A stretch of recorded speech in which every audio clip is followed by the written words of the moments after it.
कामदेव के नामों का निर्देश, उसका रति के साथ विवाह तथा कुमारी संध्या का चरित्र, वशिष्ठ मुनि का चंद्रभाग पर्वत पर उसको तपस्या की विधि बताना।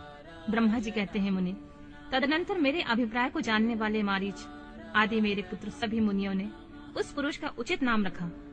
दक्ष आदि प्रजापतियों ने उसका मुंह देखते ही परोक्ष के भी सारे वृतांत जानकर उससे रहने के लिए स्थान और पत्नी प्रदान की। मेरे पुत्र मारीच आदि द्विजों ने उस पुरुष के नाम निश्चित करके उससे यह युक्तियुक्त बात कही। ऋषि बोले, तुम जन्म लेते ही हमारे मन को भी मथने लगे हो, इसीलिए लोक में मम्मत नाम से विख्यात होगे। मनोभव, तीनों लोकों में तुम इच्छा अनुसार रूप धारण करने वाले हो, तुम्हारे समान दूसरा कोई नहीं है। अतः काम रूप होने के कारण तुम काम के नाम से भी विख्यात होगे। लोगों को मदमस्त बना देने के कारण तुम्हारा एक नाम मदन होगा। तुम बड़े दर्प से उत्पन्न हो, इसलिए दर्पक कहलाओगे। और सदर्प होने के कारण जगत में कंदर्प नाम से तुम्हारी ख्याति होगी। समस्त देवताओं का सम्मिलित बाल पराक्रम भी तुम्हारे समान नहीं होगा, अतः सभी स्थानों पर तुम्हारा अधिकार होगा। तुम सर्वव्यापी होगे। जो आदि प्रजापति हैं, वे सब पुरुषों में श्रेष्ठ दक्ष तुम्हारी इच्छा के अनुरूप पत्नी स्वयं देंगे। वह तुम्हारी कामनी तुमसे अनुराग रखने वाली होगी। ब्रह्मा जी ने कहा, मुने, तदनंतर मैं वहां से आदर्श हो गया। इसके बाद दक्ष मेरी बात का स्मरण करके कंदर्प से बोले, कामदेव, मेरे शरीर से उत्पन्न हुई यह कन्या सुंदर रूप और उत्तम गुणों से सुशोभित है। तुम इसे अपनी पत्नी बनाने के लिए ग्रहण करो। यह गुणों की दृष्टि से सर्वथा तुम्हारी योग है। माँ तेजस्वी मनोभव, यह सदा तुम्हारे साथ रहने वाली तथा तुम्हारी रुचि के अनुसार चलने वाली होगी। धर्मतः यह सदा तुम्हारे अधीन रहेगी। ऐसा कहकर दक्ष ने अपने शरीर के पसीने से प्रकट हुई उस कन्या का नाम रति रखकर उसे अपने आगे बैठाया और कंदर्प को संकल्प पूर्वक उसे सौंप दिया। नारद, दक्ष की यह पुत्री रति बड़ी रमणीय और मुनियों के मन को भी मोह लेने वाली थी। उसके साथ विवाह करके कामदेव को भी बड़ी प्रसन्नता हुई। अपनी रति नामक सुंदरी स्त्री को देखकर उसके हाव भाव आदि से अनुरंजित हो कामदेव मोहित हो गया। तात उस समय बड़ा भारी उत्साह होने लगा, जो सबके सुख को बढ़ाने वाला था। प्रजापति दक्ष इस बात को सोचकर बड़े प्रसन्न थे कि मेरी पुत्री इस विवाह से सुखी है। कामदेव को भी बड़ा सुख मिला, उसके सारे दुख दूर हो गए। दक्ष कन्या रति भी कामदेव को पाकर बड़ी प्रसन्न हुई।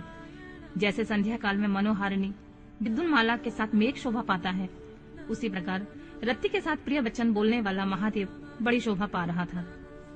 इस प्रकार रति के प्रति भारी मोह से युक्त रतिपति कामदेव ने उसे उसी तरह अपने हृदय के सिंहासन पर बैठाया, जैसे योगी पुरुष योग विद्या को हृदय में धारण करता है।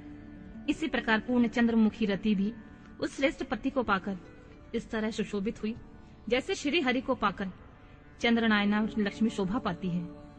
सूत जी कहते हैं, ब्रह्मा जी का यह कथन सुनकर मुनिश्रेष्ठ नारद मन ही मन बड़े प्रसन्न हुए और भगवान शंकर का स्मरण करके हर्ष पूर्वक बोले, महाभाग, विष्णु शिष्य, महामते, विधाता, आपने चंद्रमौली शिव की अद्भुत लीला कही है। अब मैं यह जानना चाहता हूँ कि विवाह के पश्चात जब कामदेव प्रसन्नता पूर्वक अपने स्थान को चला गया, दक्ष भी अपने घर को पधारे तथा आप और आपके मानस पुत्र भी अपने अपने धाम को चले गए, तब पितरों को उत्पन्न करने वाली ब्रह्म कुमारी संध्या कहाँ गई? उसने क्या किया? किस पुरुष के साथ उसका विवाह हुआ? संध्या का यह सब चरित्र विशेष रूप से बताइए। ब्रह्मा जी ने कहा, मुने, संध्या का यह शुभ चरित्र सुनो, जिसे सुनकर समस्त कामनियां सदा के लिए सती साध्वी हो सकती हैं। वह संध्या जो पहले मेरी मानस पुत्री थी, तपस्या करके शरीर को त्याग कर मुनि श्रेष्ठ मेघातिथि की बुद्धिमती पुत्री होकर उत्तम व्रत का पालन करके उस देवी ने ब्रह्मा विष्णु और महेश्वर के कहने से श्रेष्ठ व्रतधारी महात्मा वशिष्ठ को अपना पति चुना। वह सौम्य स्वरूप देने वाली देवी तथा सबकी वंदनीय और पूजनीय श्रेष्ठ पतिव्रता के रूप में विख्यात हुई। नारद जी ने पूछा, भगवान, संध्या ने कैसे, किस लिए और कहाँ तप किया? किस प्रकार शरीर त्याग कर वह मेघातिथि की पुत्री हुई? ब्रह्मा विष्णु और शिव इन तीनों देवताओं के पता हुए श्रेष्ठ व्रतधारी महात्मा वशिष्ठ को उसने किस तरह अपना पति बनाया?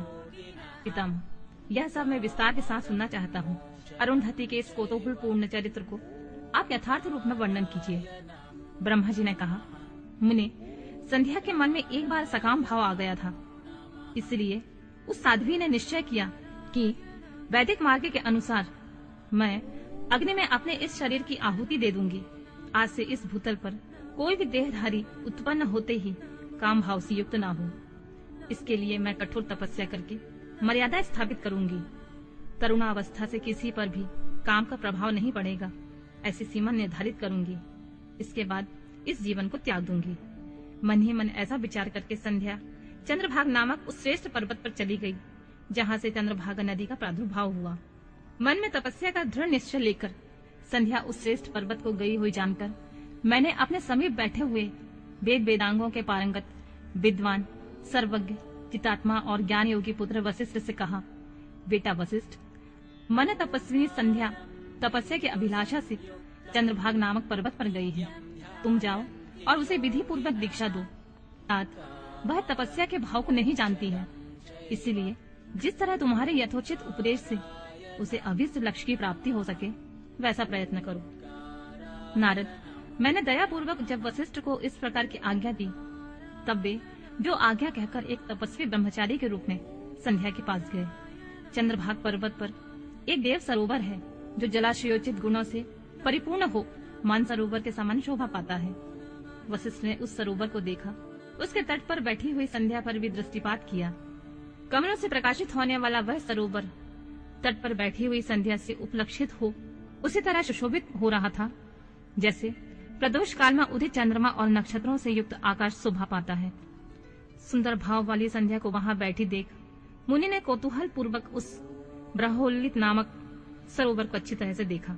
उसी प्रकार भूत पर्वत के शिखर से दक्षिण समुद्र की ओर जाती हुई चंद्रभागा नदी के भी उन्होंने दर्शन किए। जैसे गंगा हिमालय से निकलकर समुद्र की ओर जाती है, उसी प्रकार चंद्रभाग के पश्चिम शिखर का भेदन करके वह नदी समुद्र की ओर जा रही थी। उस चंद्रभाग पर्वत पर ब्रह्मोल्लित सरोवर के किनारे बैठी हुई संध्या को देखकर वशिष्ठ जी ने आदर पूर्वक कहा, भद्रे, तुम इस निर्जन पर्वत पर किस लिए आई हो? किसकी पुत्री हो? तुमने यहाँ क्या करने का विचार किया है? यह सब मैं सुनना चाहता हूँ। यदि छिपाने योग्य बात ना हो तो बताओ। महात्मा वशिष्ठ की यह बात सुनकर संध्या ने उन महात्मा की ओर देखा। वे अपने तेज से प्रज्वलित अग्नि के समान प्रकाशित हो रहे थे। उन्हें देखकर ऐसा जान पड़ता था मानो ब्रह्मचार्य देह धारण करके आ गया हो। वे मस्तक पर जटा धारण किए हुए बड़ी शोभा पा रहे थे। संध्या ने उन तपोधन को आदर पूर्वक प्रणाम करके कहा, ब्राह्मण, मैं ब्रह्मा जी की पुत्री हूँ। मेरा नाम संध्या है। मैं तपस्या करने के लिए इस निर्जन पर्वत पर आई हूँ। यदि मुझे उपदेश देना आपको उचित जान पड़े तो मुझे तपस्या की विधि बताइए। मैं यही करना चाहती हूँ, दूसरी कोई भी गोपनीय बात नहीं है। मैं तपस्या के भाव को, उसके करने के नियम को बिना जाने ही तपोवन में आ गई हूँ। इसलिए चिंता से सूखी जा रही हूँ और मेरा हृदय कांपता है। संध्या की बात सुनकर ब्रह्मवेताओं में श्रेष्ठ वशिष्ठ जी ने, जो स्वयं सारे कार्यों के ज्ञाता हैं, उससे दूसरी कोई बात नहीं पूछी। वह मन ही मन तपस्या का निश्चय कर चुकी थी और उसके लिए अत्यंत उद्यमशील थी। उस समय वशिष्ठ ने मन में भक्त वत्सल भगवान शिव का स्मरण करके उसे इस प्रकार कहा, बोले, शुभानने, जो सबसे महान और उत्कृष्ट तेज है, जो उत्तम और महान तप है तथा जो सबके परम आराध्य परमात्मा है, उन भगवान शंभु को तुम हृदय में धारण करो, जो अकेले ही धर्म, अर्थ, काम और मोक्ष आदि के आदिकारक हैं और त्रिलोकी के आदि दृष्टा अद्वितीय पुरुषोत्तम शिव का भजन करो। आगे बताए जाने वाले मंत्र से देवेश्वर शंभु की आराधना करो, उससे तुम्हें सब कुछ मिल जाएगा, इसमें कोई संशय नहीं है। ओम नमः शंकराय ओम। इस मंत्र का निरंतर जाप करते हुए मौन तपस्या आरंभ करो। जो मैं नियम बताता हूँ उसे सुनो। तुम्हें मौन रहकर ही स्नान करना होगा। मौनालंब पूर्वक के ही महादेव की पूजा करनी होगी। प्रथम 2 बार छठे समय तुम केवल जल का पूर्ण आहार कर सकती हो। जब तीसरी बार छठा समय आए तो केवल उपवास किया करो। इस तरह तपस्या के समाप्ति तक छठे काल में जल आहार उपवास क्रिया होती रहेगी। देवी, इस प्रकार की जाने वाली मौन तपस्या ब्रह्मचर्य का फल देने वाली तथा संपूर्ण अभीष्ट मनोरथों को पूर्ण करने वाली होती है। यह सत्य है, सत्य है, इसमें कोई संशय नहीं है।